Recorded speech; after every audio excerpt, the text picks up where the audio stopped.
بسم اللہ الرحمن الرحیم۔ آج ایک جملہ کہہ رہا ہوں، آج دو باتیں کلیئر کرنی ہیں، باتیں بہت اہم، اور ذرا بھی اشتباہ نہ ہو، پوری توجہ رہے، پوری توجہ رہے، پوری توجہ، اور میرے جملوں میں ذرا سا بھی تحریف نہ کیجیے گا۔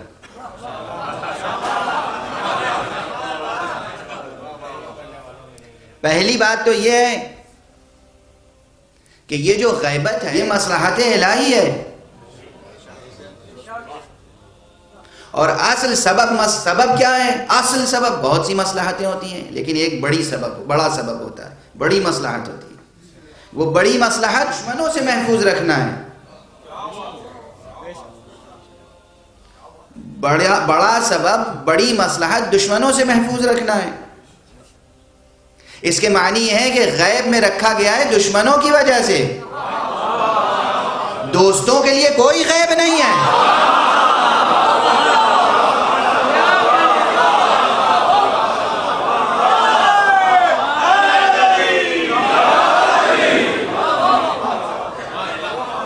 یہ ایک جملہ ہے، توجہ رہے، پوری ذمہ داری سے عرض کر رہا ہوں۔ جوانان عزیز، بزرگان محترم، میرے مؤمن عزیزوں، میری مؤمنہ خواتین، سنیں اور اس بات کو دل میں لے کر جائیں، لوح دل پر نقش کر لیں۔ وجود مبارک حضرت مہدی علیہ السلام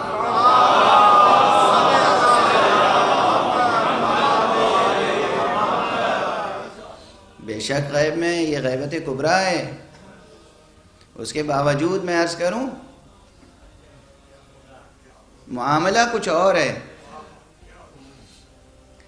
غالب کا دیکھیں، کوئی سنگین بات سب سے لطیف پیرائے میں جب کہی جاتی ہے تو غزل بنتی ہے۔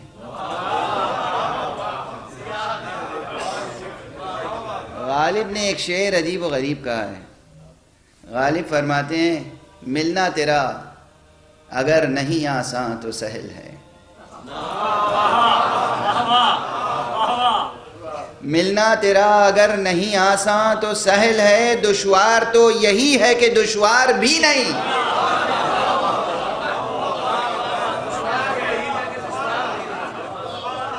ملنا تیرا اگر نہیں آساں تو سہل ہے۔ اگر یہ معلوم ہو جائے کہ نہیں بھائی ملاقات ممکن نہیں ہے تو سہل ہے، سو جائیں گے چین کی نیند۔ معلوم ہے کہ نہیں ملاقات ہو سکتی، لیکن اگر یہ معلوم ہے کہ معشوق سے ملاقات کا امکان تو ہے، اگرچہ مشکل ہے، اب سچا عاشق سو نہیں سکتا۔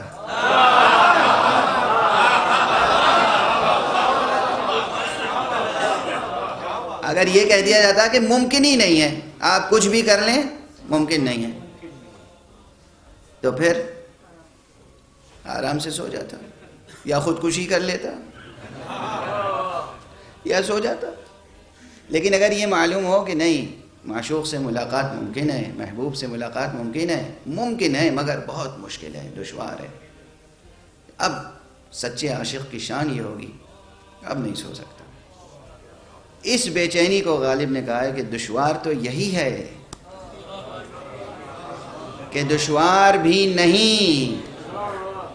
اس لیے میں ایک جملہ عرض کر رہا ہوں، بہت بڑا جملہ، اور اس سے جو اشتباہ پیدا ہوگا اسے ابھی دور کروں گا۔ صرف ایک جملہ سن کر نہ چلے جائیں اور ایک جملہ کوٹ نہ کریں، ایسا نہ ہو کہ لا تقربوا الصلاۃ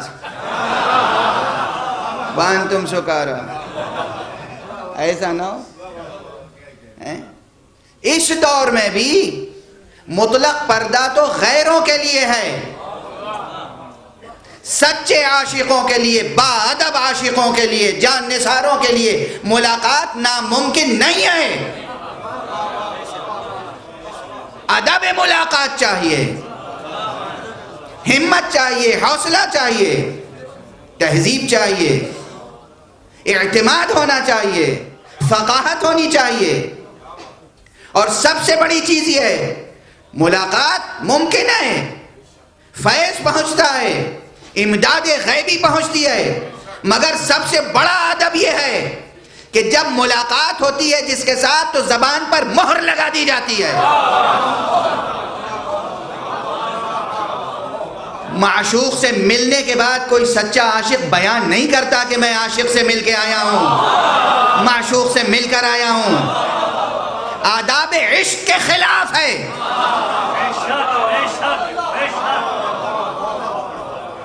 آداب عشق کے خلاف ہے یہ اعلان کرنا کہ میں ملاقات کر کے آیا ہوں۔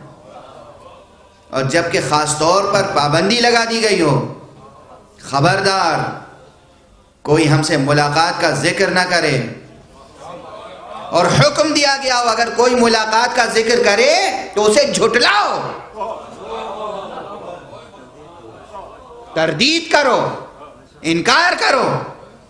کوئی کہے کہ میری ملاقات ہے امام سے، سمجھ لیجئے یا جھوٹ بول رہا ہے یا خیانت کر رہا ہے۔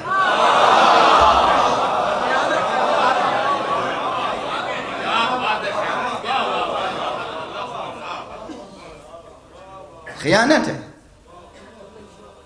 خیانت ہے۔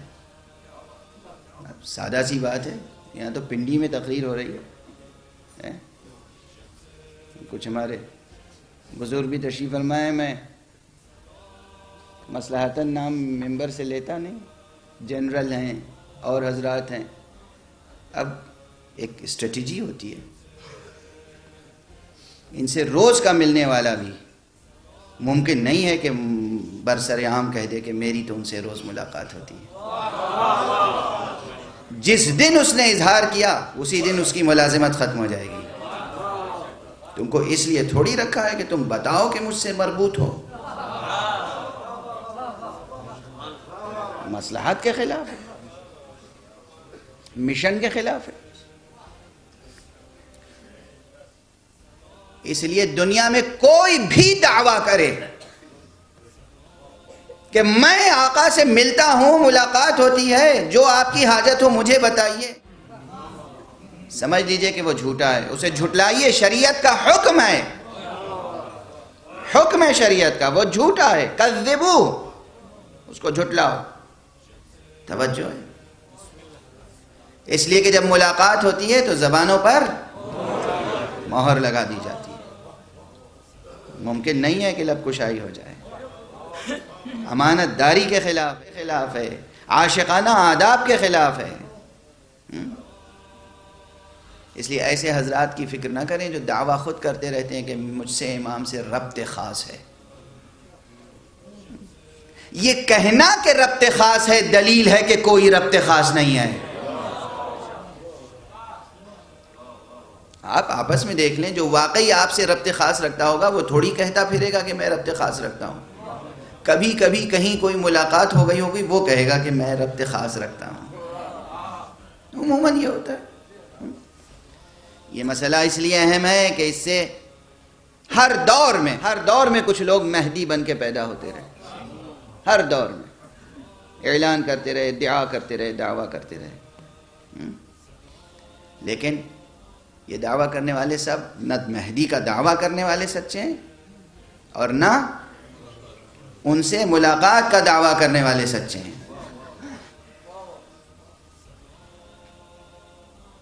ہاں، جن بزرگوں پر لطف و عنایت فرماتے ہیں، کرم فرماتے ہیں، وہ بات معلوم ہو جاتی ہے،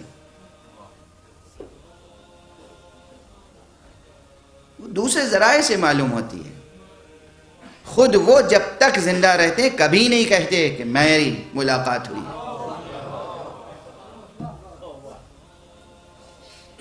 مقدس اردبیلی مشہور و معروف شخصیت ہے۔ مقدس اردبیلی معلوم ہے مقدس کیوں کہلاتے تھے؟ نجف اشرف میں رہتے تھے۔ اس زمانے کا نجف اشرف آج سے پورے 500 برس پہلے، 550 برس پہلے نجف اشرف میں اس زمانے میں نہ بجلی تھی، نہ پانی کا یہ انتظام تھا۔ نماز شب کے لیے اٹھتے تھے، کوئی بھی موسم ہو، اپنے ہاتھ سے کنویں سے پانی کھینچتے تھے۔ ایک مرتبہ نماز شب کے لیے اٹھے اور ڈول ڈالا کنویں میں، نکالا تو دیکھا کہ اس میں زر و جواہر ہیں، کوئی نہیں دیکھنے والا ہے، رات کا وقت ہے، سناٹا ہے، جھنجھلا کے الٹ دیا۔ پروردگار میں پانی چاہتا ہوں وضو کے لیے، زر و جواہر نہیں چاہتا۔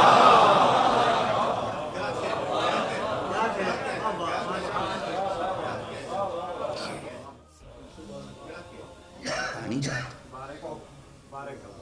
یہ زندگی کا ایک واقعہ، وہ بھی کسی شاگرد نے دیکھ لیا، چھپ کر دیکھ لیا تو بیان کر دیا۔ خود مقدس نے نہیں کہا کہ میرے ساتھ یہ واقعہ ہوا، کسی شاگرد نے دیکھ لیا، یہ مقدس حرم امیر المومنین علیہ السلام میں تشریف لائے۔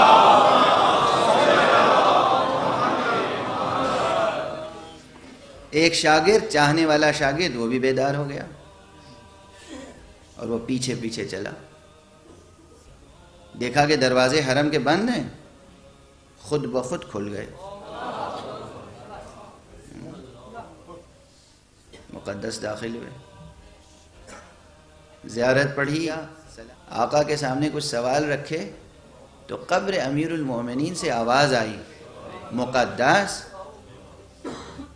تم اب مجھ سے آج یہ سوالات نہ کرو، اپنے وقت کے امام سے جا کر سوال کرو۔ مسجد کوفہ میں محراب عبادت میں موجود ہے میرا بیٹا، ان سے پوچھو۔ گئے مسجد کوفہ تشریف لے گئے، سوال کیا، جواب ملا، پلٹے تو دیکھا شاگرد کھڑا ہے۔